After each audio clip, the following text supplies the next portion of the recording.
Well, hello there and welcome back to my channel. Now today we're just going to have a brief look at an issue that can come up with jumper transmitters and Frsky receivers. There can be an issue between the connection between both, which can cause fail-safes, dropouts, etc. Problems with the connection.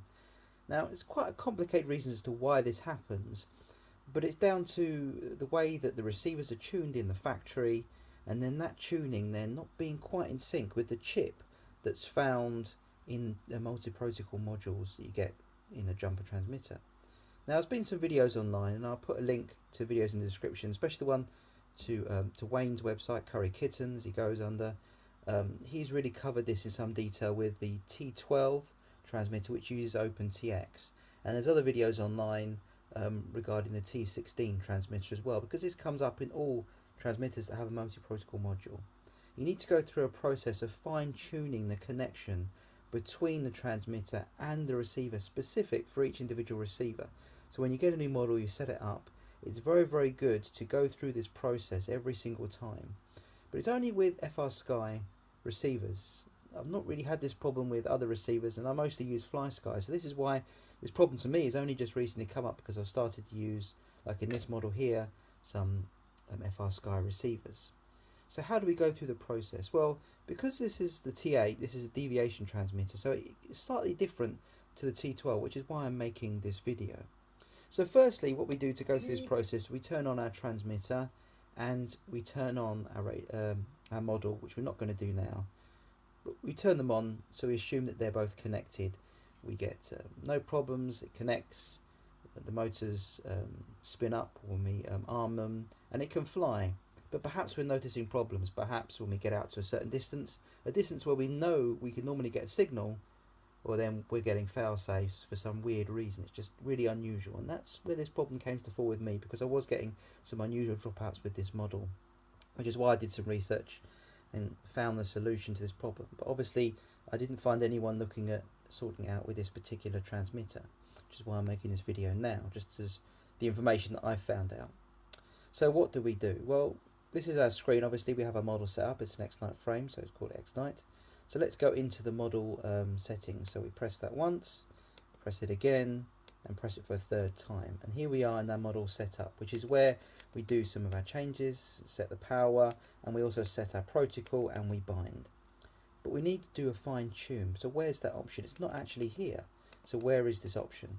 Well, if we go to our protocol where that's highlighted, we highlight that and we press enter.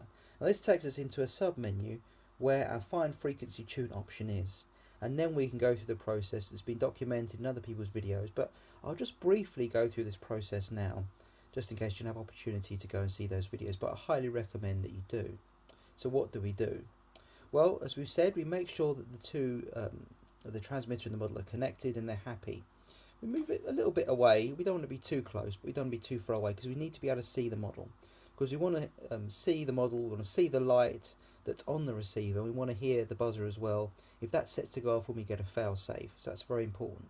We need to know when the model is no longer connected to the transmitter, because that's what's going to happen with this process.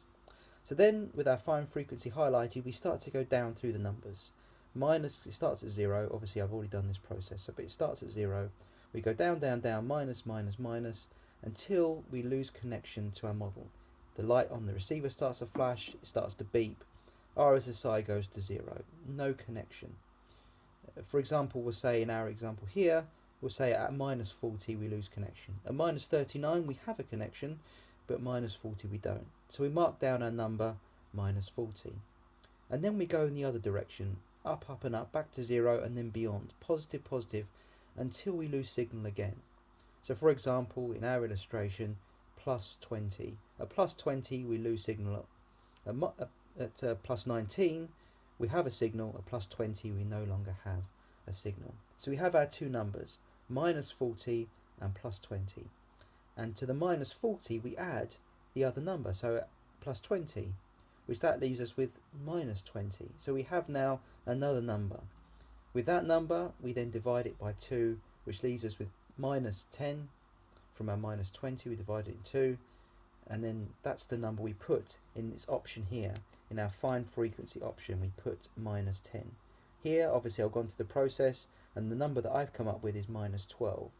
Obviously it's all different because you're tuning it specifically for the receiver in this model.